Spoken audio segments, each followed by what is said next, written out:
जैसे ही हम लोग कॉल ऑप्शन बाय कर लेते हैं वैसे ही मार्केट नीचे चला जाता है, और जैसे ही पुट ऑप्शन बाय कर लेते हैं फिर मार्केट ऊपर चला जाता है।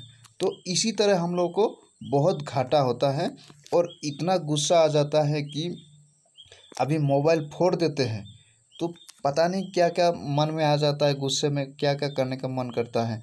तो इसी तरह हम लोग को भारी नुकसान हो जाता है, जिस कारण से हम लोग डिमोटिवेट हो जाता है और फिर मार्केट में पैसा लगाने के लिए बहुत बार सोचते हैं। तो इसके बारे में हम इस वीडियो में बात करने वाले हैं, या इसका कारण क्या है और इसका सलूशन क्या है। तो इसके बारे में इस वीडियो में डिटेल्स में बात करेंगे। मेरे प्यारे भाई और बहनों, मेरा यूट्यूब माइंडसेट चैनल पे आप सभी का स्वागत करते हैं। तो सबसे पहले चलते हैं चार्ट पे।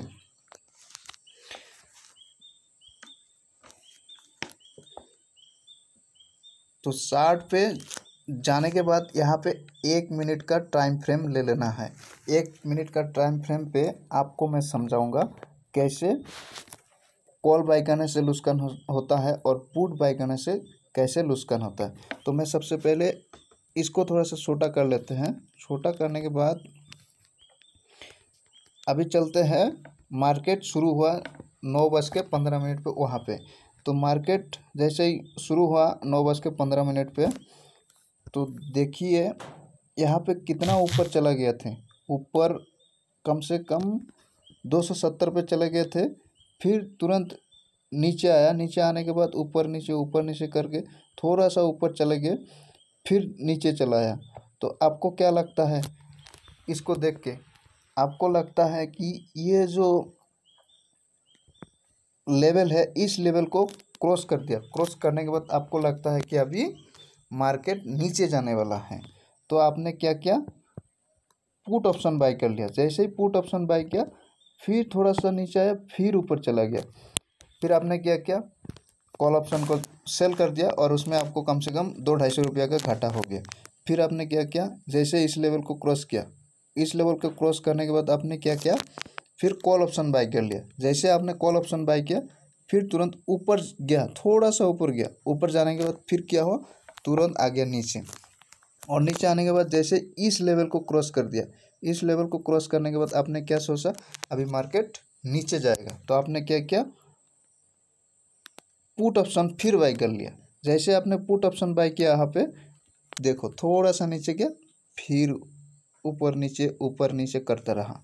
जैसे ही ऊपर नीचे करता रहा तो आपको वैसे ही, अगर ऊपर नीचे करता रहेगा तो आपको क्या होगा?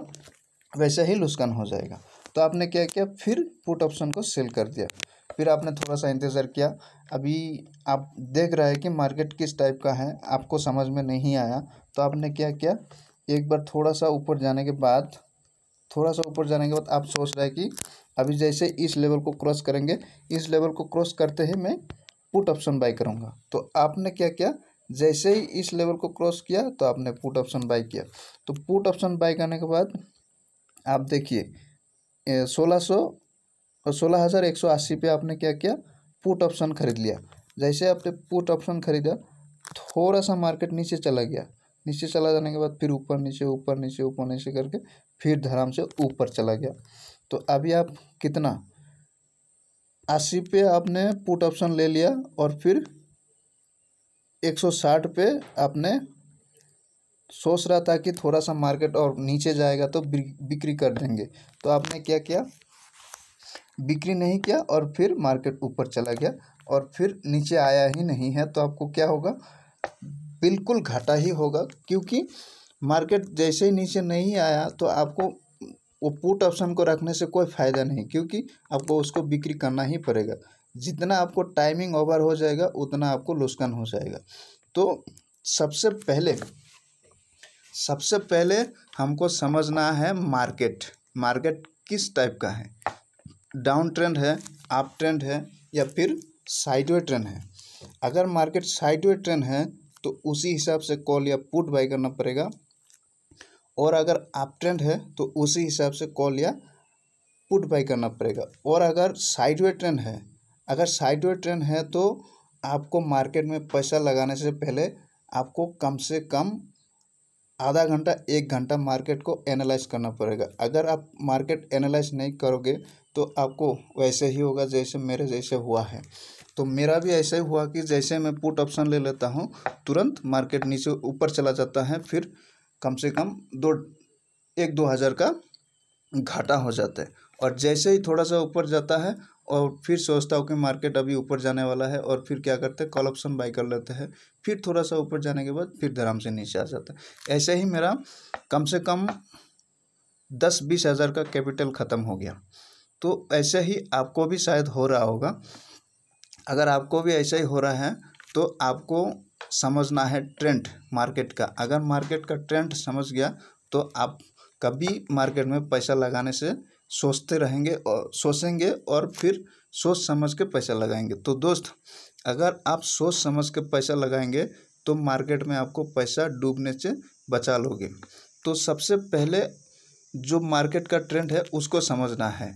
उसके बाद जब आप कॉल लेते हैं तो आप कॉल लेने से पहले आपको एक बार सोचना है, अगर मार्केट नीचे आए तो कितना नीचे आएगा, और उसका जो नीचे आने का जो सिस्टम है मार्केट, अगर उसके नीचे आने के बाद फिर मार्केट ऊपर जाएगा कि नहीं जाएगा, उसके बारे में थोड़ा सा आपको देखना पड़ेगा, एनालाइज करना पड़ेगा, और इंडिकेटर का भी सहारा लेना पड़ेगा। अभी आप देखिए RSI जो 9:15 पे आज मार्केट शुरू हुआ, तो वहाँ पे देखिए मार्केट ऊपर चला जाने के बाद फिर थोड़ा सा नीचे आया, फिर ऊपर नीचे करके फिर थोड़ा सा नीचे आया, 60 से 40 पॉइंट का नीचे आया, फिर ऊपर चला गया, ऊपर नीचे करते करते फिर थोड़ा सा ऊपर चला गया, फिर नीचे आया, फिर ऊपर चला। इसका मतलब जो RSI है, RSI भी बोल रहा है कि आज मार्केट साइडवे ट्रेंड है।